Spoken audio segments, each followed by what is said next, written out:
চলছে আর সেনাবাহিনীদের মধ্যে কি গ্রুপিং সৃষ্টি হয়েছে?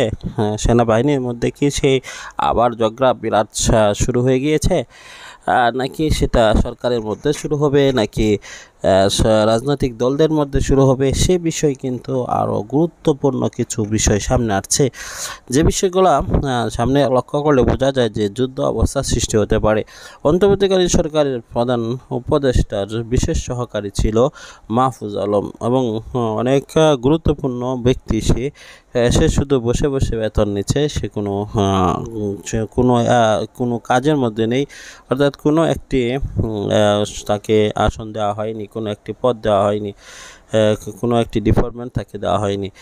সেহেতু তিনি গুরুত্বপূর্ণ ব্যক্তি, আর সেজন্য তিনি এখন নতুন করে যে বক্তব্যগুলো দিচ্ছেন এবং যেভাবে তিনি জাতির সামনে পেশ করেছেন যে কোনো মুহূর্তে বাংলাদেশে দিয়ে আসতে পারে বড় বিপদ, অবশ্যই সেটা অশনি সংকেত। অবশ্যই সে বিষয়ে কমেন্টস করবেন, শেয়ার করবেন।